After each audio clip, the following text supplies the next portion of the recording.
Republican. Now, let me tell you about Scott, former Navy SEAL, on my show many times, also a frequent guest host of the John Fredericks Show.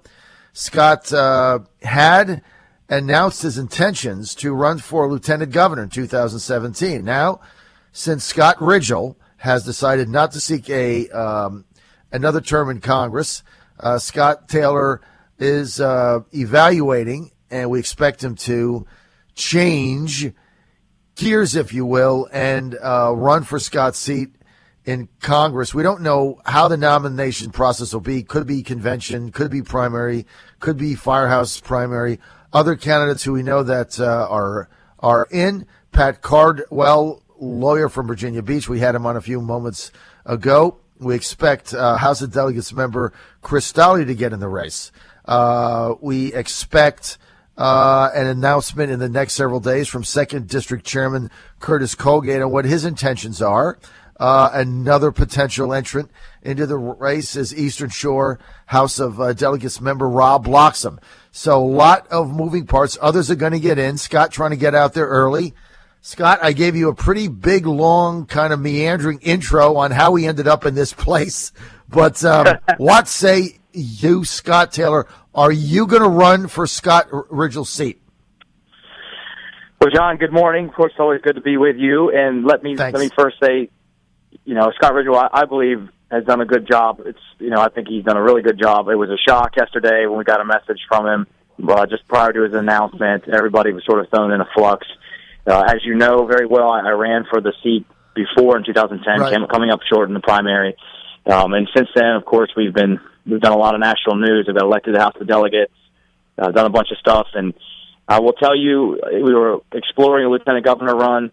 When this news broke, I got tons of calls and emails, probably like a lot of folks have as well, too, encouraging a run. So we immediately jumped with the political team and started talking about it. And I started calling, family and stuff like that and figuring out what I was going to do. We put one Facebook post out. We put one robocall just to see what the response was in the district, and it's been overwhelmingly positive. And John, your show is a show of first, so I will say today that yes, I will be running for Scott Ridgel's seat as he's leaving us after this term. Okay, House of Delegates member, former Navy SEAL Scott Taylor, Republican, Virginia Beach, is a candidate now for Congress, 2nd District, to replace Scott Ridgel, who, after 3 terms, is retiring. Now, Scott, look, I'm just gonna come straight out. I think you're a formidable candidate. I don't care what the nominating process is. I think you have the ability to win convention, firehouse, primary, whatever. But let me just ask you this straight out. You're going to be the only candidate in this race with some national exposure. You're a former Navy SEAL. You know what's going on a little bit. You've written a book on it. You just got back from the Middle East, I think, right? Am I wrong? No, you're absolutely right, John. I mean, I'm very passionate about national and international issues. I'm very humbled and honored to have been able to serve in Jefferson's House and the House of Delegates. I've made great relationships. We've advanced things for small business and education and military and veterans. I'm very proud of my work here and my team.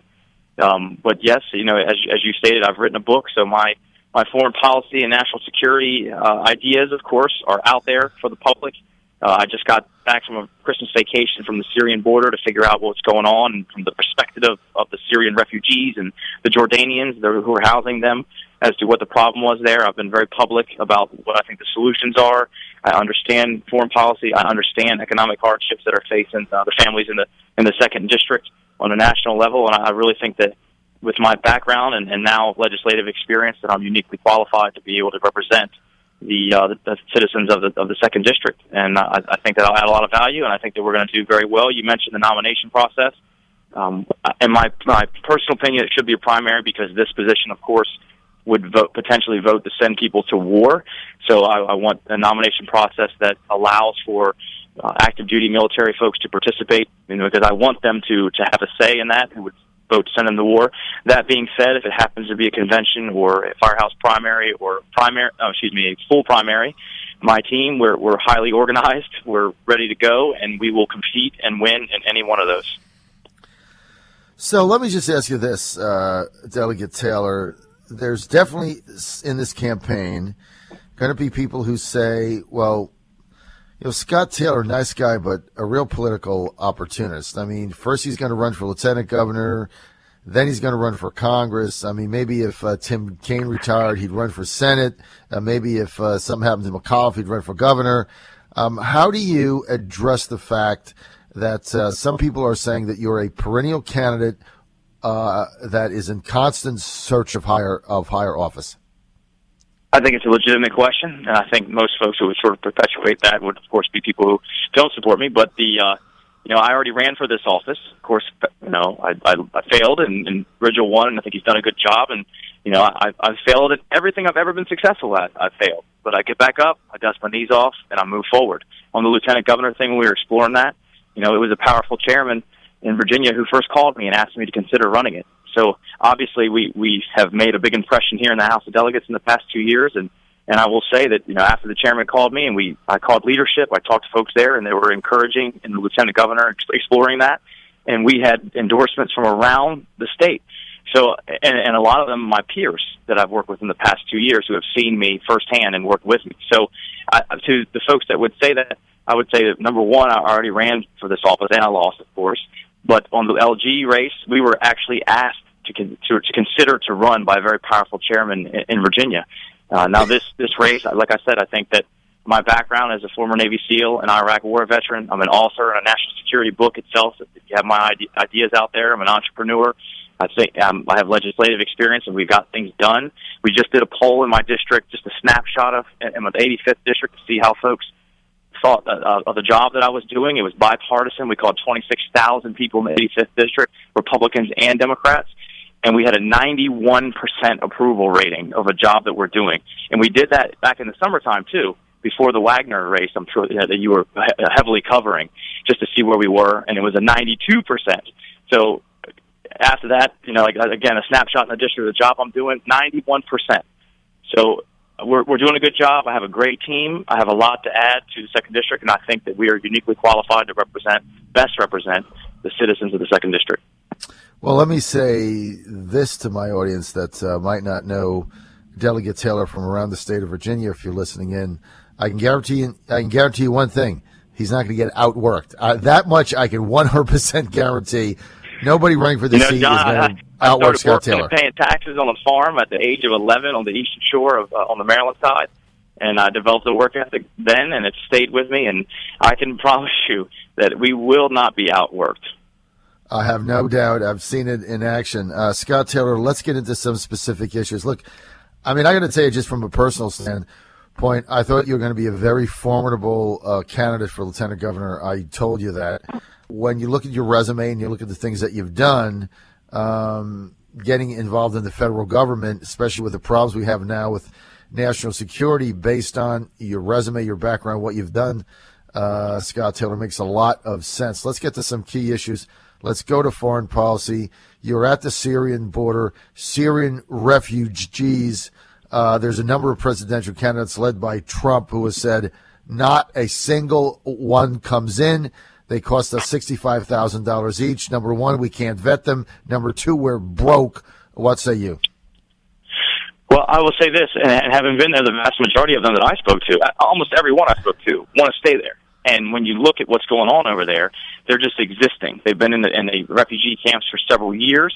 The Jordanians have done a spectacular job of keeping security and housing them, but their resources are scarce now, and the folks that are the refugees, they can't work there. So they're just basically existing, really with no dignity. They want to be productive. So in my opinion, if the West, not just America, but the West, if we're going to help out and put money over there, let's allocate and direct our resources in the best way possible. So Mr. Trump talked about the amount for each refugee, and that's not probably even including health care and then school for their kids and stuff like that. You're talking about a huge amount of money. And I know that the American people are concerned about security and safety and vetting them, and they're rightfully so, they are. Because I've been to these types of countries that are war-torn. There's no way to vet them. There's no systems or documents. And even the FBI director said that you can't do that. So that being said, to me, when you have a president who's saying, we're going to expedite the process and expand it, is the exact opposite of the American people's intuition about the program, who want a pause on it, which I think is the right thing to do. That being said, again, if we want to help out, and we are, and so is the West, and so are the Gulf states, let's direct those resources right there. And for the cost of one refugee, you can probably impact about 100 of them right there. I think that you can use the billions of dollars that are being spent all around the West and the Gulf countries to create a city of hope right on the border there, right on the border. Right. And Carson was over there; he talks about it. And then they can go there, and they can be productive. And the Jordanians can actually get infrastructure and security contracts, which would help with them. That's one of our allies, and we have to be very cognizant of the fact that when I was at the border, I could see the Jordanian security force, and I could see ISIS-controlled area about 2,000 meters away. So we have to be very cognizant of the fact that our ally, Jordan, is at risk from being taken over as well, too, there. So if we're going to do something, it's got to be right there. Are you comfortable with the level of involvement the Russians have right now? No. Look, John, when you look at a chess game, by the first two moves, there are about 250,000 ways that you can move. By the third move, it goes up to over 120 million. That's like foreign policy. So when you make a decision, and everyone around you reacts, and the variables change like crazy, right? And so that being said, the decisions that have been made by this administration over the past few years have been horrible in terms of what's best for the United States. And of course, when there's a vacuum, a power vacuum gets filled very quickly. So now Russia's there with boots on the ground, and you'll probably see more boots on the ground. So when there is a political or military solution in Syria, who do you think is going to have the best result there? The guys with the military there, which is going to be Russia. So I'm very concerned, very concerned. Russia's had ambitions to be in the Middle East for decades, and now they're very well positioned there. And you have an emergent Iran, which is not good for us. There's an out of balance of power in the Middle East. We've had a policy of balance of power between Iran and Saudi Arabia for decades, and for a smart reason. This president doesn't seem to understand that. So now we have an out of whack one. We have Iran causing problems all over the region, with the president undermining American best interests in Yemen, in Iraq, in Lebanon, in Syria. And Russia, of course, is allied with them. So this president has made bad chess moves in terms of being best for what's good for America and our grand strategy. Right now, there's Geneva peace talks involving Syrian President Assad, keeping him there and finding a way to resolve this conflict.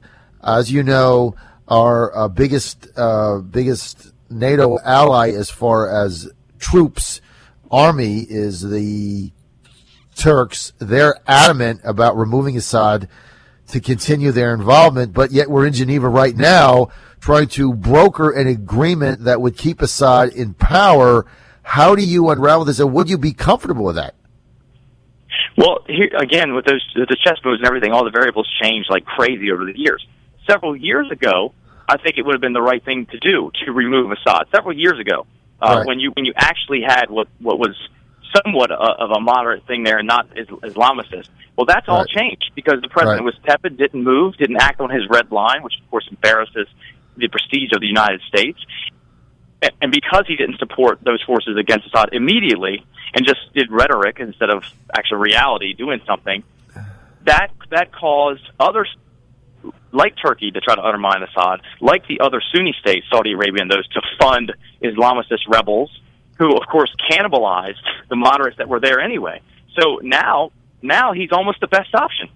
And when you look at Israel, I just got back from Israel as well, too. They would tell you the same thing. They know him. They understand. They they understand also who the Islamists are, but not how they will react. So the president, just like with Guantanamo Bay, when he talks about that, he's so stuck on closing it. Well, maybe that may have been good for his argument 5 years ago, 6 years ago, but not now. There's no recruitment tool now. But their drones are recruitment tools. So I just think this president is tepid. He doesn't understand the reality of the way the world works. He operates and makes decisions based on how he would like it to be, as opposed to the reality on the ground, which is the opposite of Putin, which is why Russia is in the Middle East right now. And I just think that's dangerous for America, for our national security, and our grand strategy moving forward. Scott, you're going to be a very formidable candidate in this nomination process. I appreciate your time today. Thank you for announcing your candidacy on my show. As you know, you can come on anytime. I'm probably going to fight to get you back on Monday, so we'll get your take on the Iranian, this whole capturing 10 sailors, taking our vessels. Oh my God, the I'd whole love to talk thing. about that. We got to get you on Monday because the whole thing stinks to me. I'm trying to figure out how this happened. Scott Taylor, candidate Congress, 2nd District.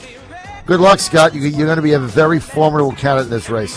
Thank you. Thank you, John. Thanks, your listeners. You guys. All right, 8:57 in Lynchburg. We're going to Sam Sarbo, Richmond, Hampton Roads. Keep it right here on the John Fredericks.